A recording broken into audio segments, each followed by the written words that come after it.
hal-hal yang mewajibkan kita mandi besar sebelum kita baca kitab Arba'in Nawawiyah. Yang menjadikan kita wajib mandi besar itu yang pertama, kita perlu faham ya. Kalau anda faham, hafal sendiri nanti. Pokoknya anda ikuti saja, nanti langsung hafal. Ikuti saja, faham dulu. Yang mewajibkan kita mandi yang pertama adalah bersenggama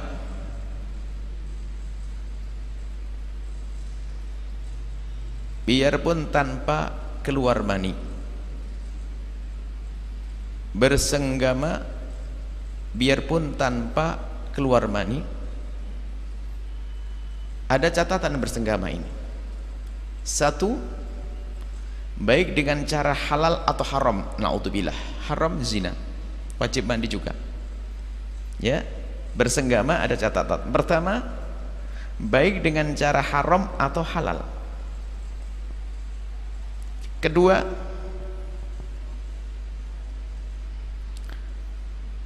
baik di jalur depan atau jalur belakang. Na'udzubillah,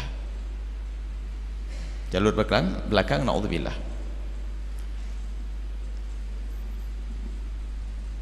Yang ketiga, baik manusia atau binatang. Ini catatan ini penting supaya faham. Hayal mungkin seorang laki-laki tiba-tiba menggauli kambing, wajib mandi. Na'udzubillah, ini sekedar contoh saja. Ada seorang wanita digauli kera, wajib mandi. Na'udzubillah, dosa besar.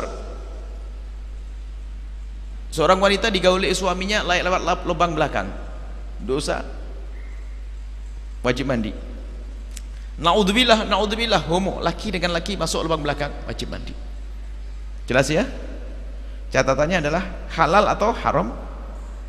Lubang belakang, lubang depan. Baik manusia atau binatang. Jelas, harus gamblang, nggak boleh. Kemudian yang menjadi ukuran wajib mandi itu bagaimana? Bagi kaum laki-laki harus paham. Ini majelis mulia. Majelis mulia, tidak boleh kita rendahkan majelis dengan guyonan. Kalau sudah majelis jadikan guyonan, hilanglah keberkahan majelis. Makanya orangnya nggak pinter-pinter, nggak ada berkah ilmunya. Apalagi kalau bicara tentang hal-hal semacam ini, angkat wibanya majelis. Tidak boleh dipakai guyonan. Untuk agar mengetahui kapan seorang laki-laki wajib mandi, bagaimana bersenggama yang mewajibkan mandi, ukurannya adalah bagi orang normal, bagi laki-laki yang mohon maaf alatnya sempurna, adalah jika kepala kemaluannya itu masuk, sudah wajib mandi. Biarpun belum semua batang kemaluannya, hanya kepalanya saja.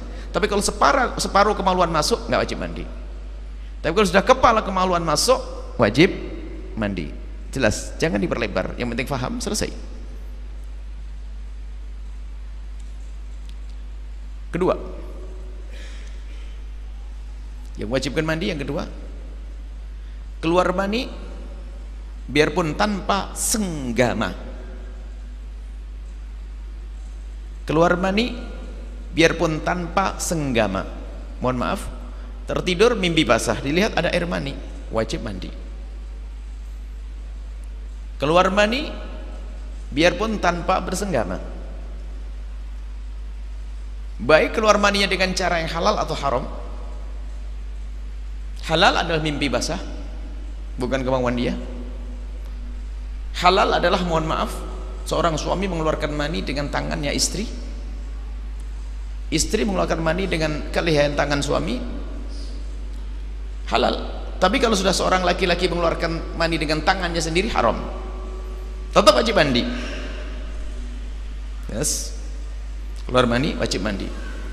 Jadi keluar mani biarpun tanpa senggama. Kalau tadi bersenggama biarpun tanpa keluar mani, dibalik. Fikih itu harus paham, nggak boleh setengah paham. Kalau setengah paham bikin stres. Harus paham betul. Keluar paham. Kalau paham tuh hafal sendiri. Repot nggak paham. Kalau ada ustadz, kalau ada murid nggak paham, salahkan ustadznya, gitu saja sudah. Mungkin saya terlalu buru-buru, gitu aja makanya. Tapi kalau sudah pelan begini kok nggak paham, kelewatan Anda gitu. Jelas ya? keluar mani biarpun tanpa senggama, baik dengan cara halal atau haram. Selesai. Jadi kalau ada orang mimpi basah di celananya ada air mani sudah dibahas di majelis ini juga pada pertemuan dulu waktu mukallaf. Kalau diulang-ulang habislah waktunya. Apa itu mani? Kan gitu. Mani bukan warnanya putih, akan mani dengan 3 tanda yang sudah disebutkan pada pertemuan yang lalu. Jangan diulang. Yang ketiga yang mewajibkan mandi adalah melahirkan.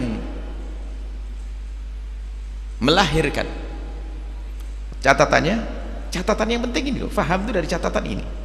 Orang tahu melahirkan. Catatannya biar nggak tanya lagi. Catatannya bayi atau bakal bayi. Bayi atau bakal bayi. Bakal bayi apa? Keguguran. Tolong nyambung dong ibu. Ngantuk sudah. Kalau ngantukan saya mulai pagi keluar rumah. Ayo, nyambung. Ini Anda butuh setiap hari. Yang Anda melahirkan mungkin anaknya 16 nanti. Amin. Aminnya takut. Jelas? Apa tadi?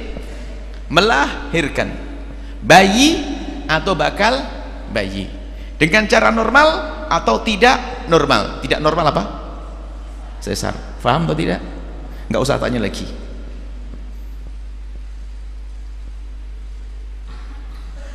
Nggak normal sesar, keluarnya dari mulut mungkin. Pokoknya keluar bayi, selesai. Paham ya? Jadi fikih itu nggak boleh nggak paham. Kalau setengah paham stres, ditanya orang bingung terus. Kalau begini gimana kalau orang keguguran? Nggak denger tadi ya, nggak ada yang tanya lagi, awas ya. Sesar gimana? Sudah dibahas tadi, mau apa lagi? Ya, jelas ya. Catatannya apa? Bayi atau bakal bayi. Bakal bayi itu semuanya. Bakal bayi mandi pun wajib mandi, bab yang sebelumnya, ya enggak? Ingat enggak? Baik, selesai. Yang ketiga, bukan urusan Anda. Haid. Nah, kaum pria tidak punya urusan. Haid. Kami punya fikih haid praktis 30 menit kali 2. Pengalaman waktu mengajar kitab haid, ngajar haid ulama, santrinya lupa, kita pun juga sering lupa. Akhirnya kita harus merumuskan, tapi kita tidak membuat sesuatu yang baru, hanya menyusun dengan cara baru, praktis, belajar haid praktis dan nifas istihadhah 30 menit kali 2, 1 jam. Kita ada fikih praktis haid. Tentunya bukan sekarang, jika ada waktu nanti. Kalau mau dilanjutkan pertemuan yang akan datang, oke, sebagai muqaddimah. Haid ada catatannya sendiri. Kalau orang haid wajib mandi nanti setelah selesai haid. Yang kelima adalah nifas.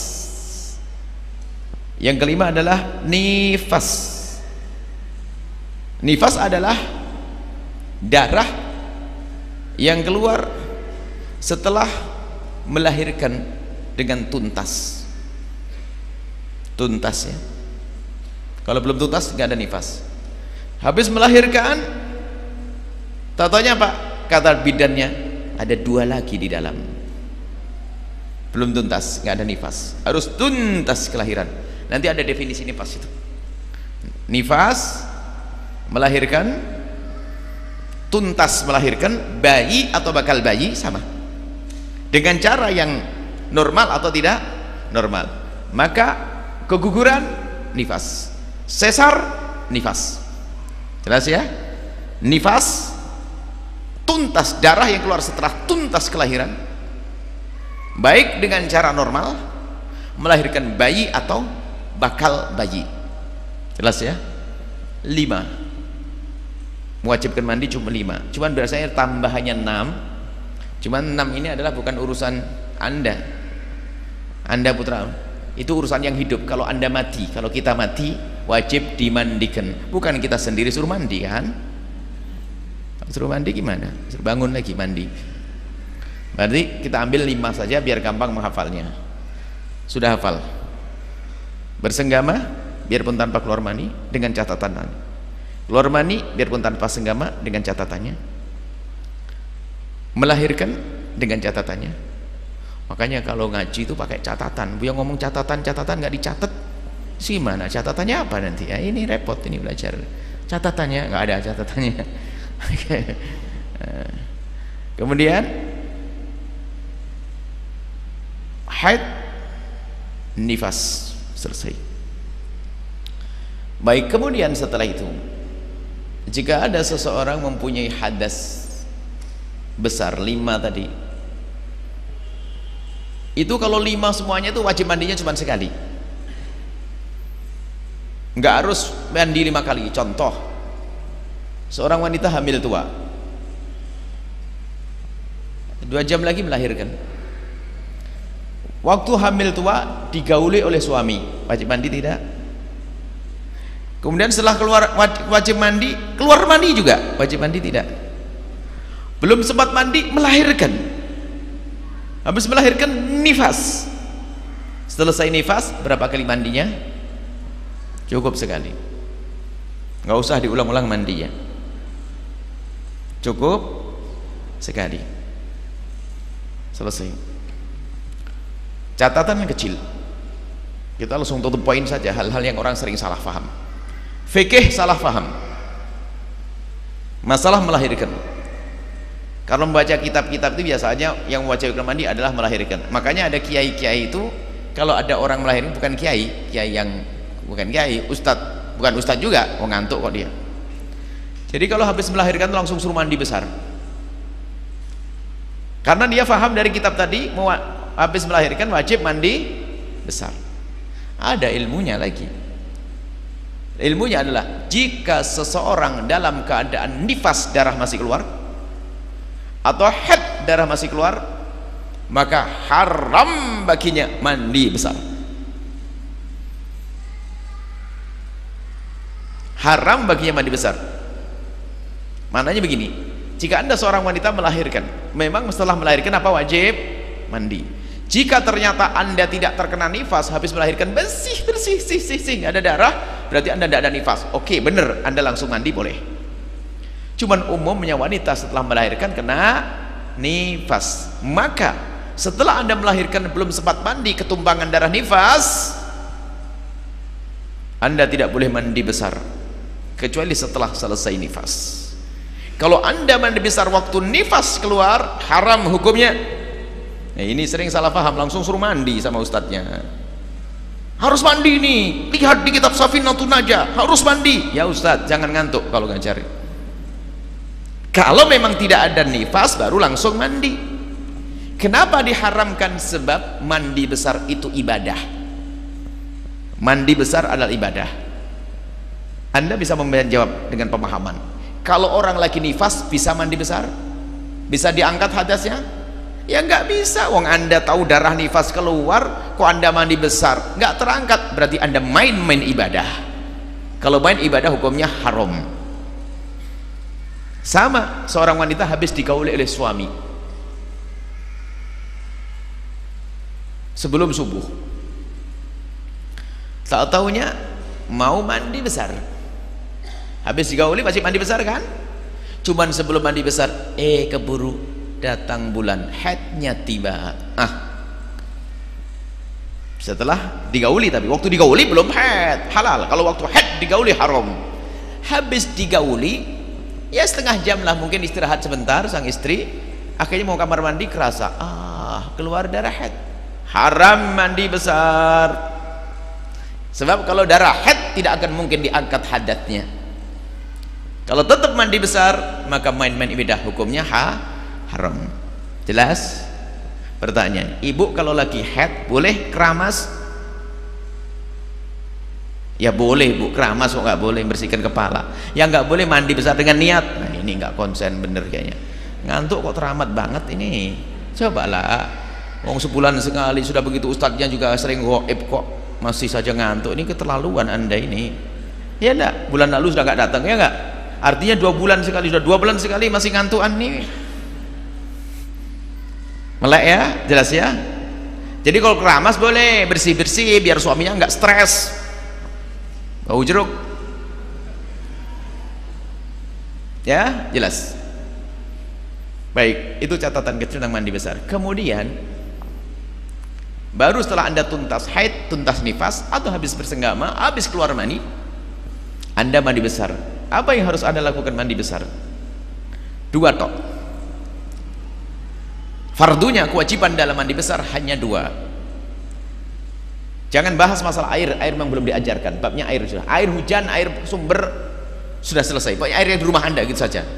Nggak usah pusing-pusing. Babnya air nanti kami bahas. Mandi besar syaratnya dua. Satu, niat. Niatnya nggak usah pakai bahasa Arab. Kalau hafal bahasa Arab, alhamdulillah. Cukup gini saja. Aku niat mandi besar ya Allah. Yur, sudah selesai.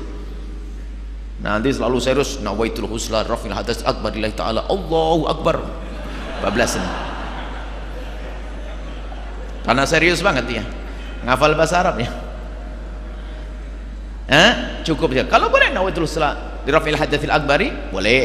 Nawaitul husla, aku niat mandi untuk mengangkat hadas besar, boleh bahasa Arab. Kalau nggak hafal bahasa Arab bukan berarti nggak bisa mandi. Cukup niat di hati, aku mandi besar karena selesai. Yang pertama niat. Yang kedua, air harus kena ke sekujur tubuh, semua di dalam rambut-rambut dalam ke sekujur tubuh. Nggak pakai sampo, nggak pakai sabun sah, cuman gatel biasanya gitu saja. Karena intinya bukan sampoan. Kalau sampo untuk membersihkan, kalau mandi besar untuk mensucikan. Baik, beda mensucikan dan membersihkan. Kalau Anda ingin bersuci malam, biar selesai mau sholat, nggak usah nunggu sampo besok pagi, nggak sholat subuh nanti. Nggak ada sampo, selesai sholat, baru besok sampoan. Selesai, cukup, nggak usah repot. Sudah selesai ternyata bab mandi besar. Ayo mau apa? Ayo.